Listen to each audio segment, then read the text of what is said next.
Tady ale dopravní centrum Rádia Impuls nezaznamenává větší problémy. Traktory směřují také k obchodnímu centru v plzeňských Černicích. Traktoristé vyrazili ze 7 kilometrů vzdálených Chvalenic. Podle šéfa Západočeské agrární komory Jaroslava Šímy se s protesty snaží čím dál víc přiblížit centru Plzně. Příště chtějí vyrazit až ke krajskému úřadu. Protestní jízdy prožije i Vysočina. Do akce vyrazí za hodinu a skončit chtějí během poledne. Řidiči tak podle kolegyně z Mladé fronty dnes Ilony Zelníčkové mohou také očekávat komplikace a zdržení na cestách. Bude to ve 4 z 5 okresů vyjma Pelhřimovska.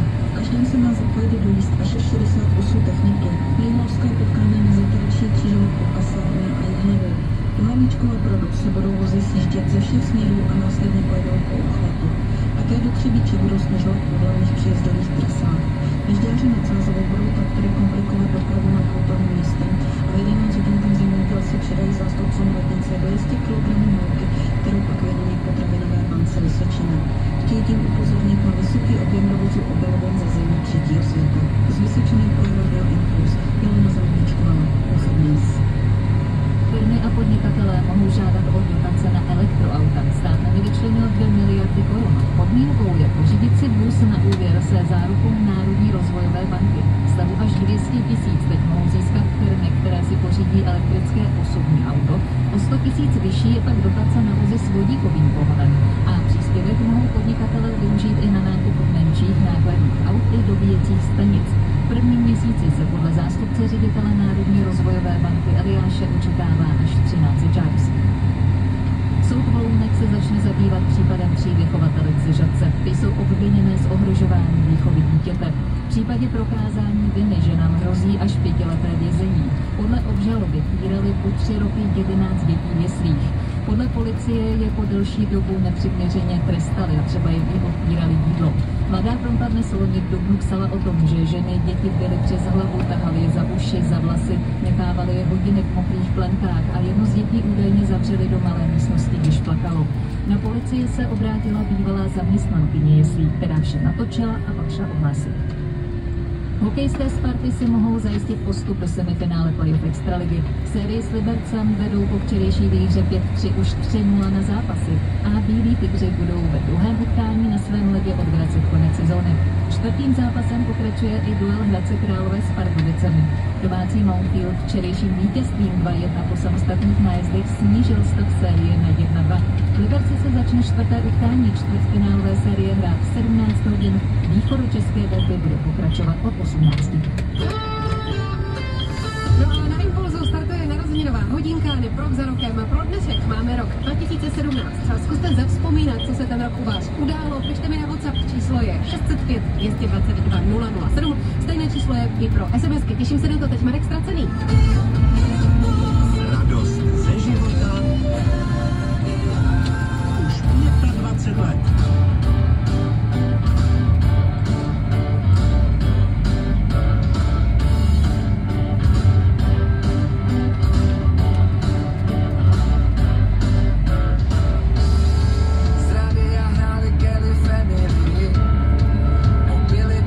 Ještě nebyli. A když se řeklo v 5, tak bylo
Mobile.cz, jednoho z největších virtuálních mobilních operátorů v České republice.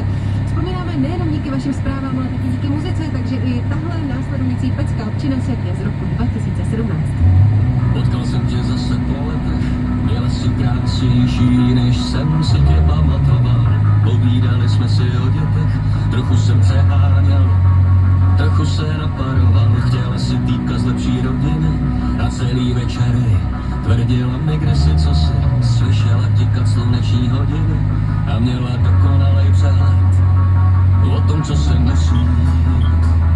Já nezapomínám 10 let, je půl hodina.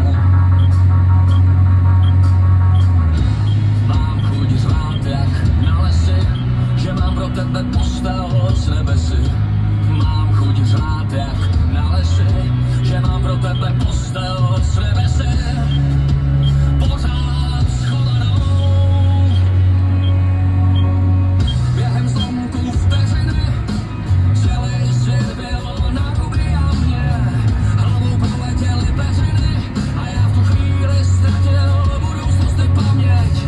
Stejně mi to hlava nebere, není mi jasný, kam jsem tenkrát srdce dal. Stečkal se mi po těch večerech, nocích a ránech, kdy jsem tě pomiloval.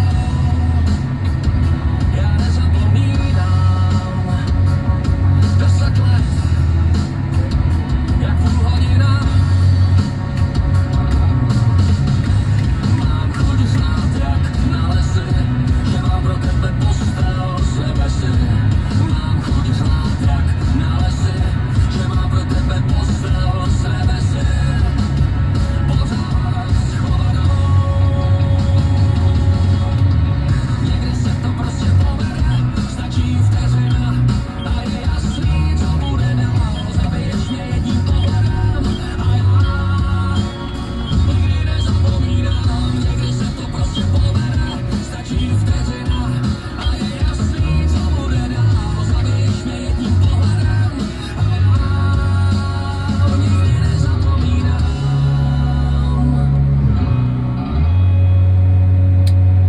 10 let, jak půl hodina.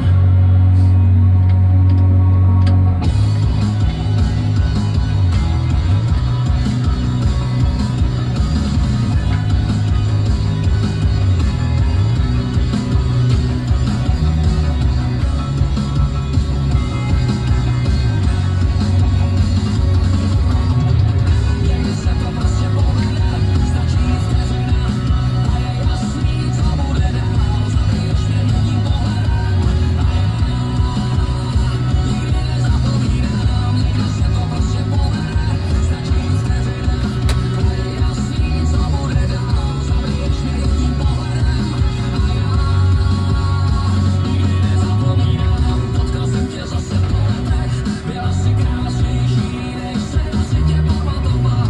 Povídali jsme si o dětech, trochu jsem přeháněl, trochu jsem naparoval. Radio Impuls. Díky, že vzpomínáte na rok 2017 na číslo 605 222 007 už mi začínají chodit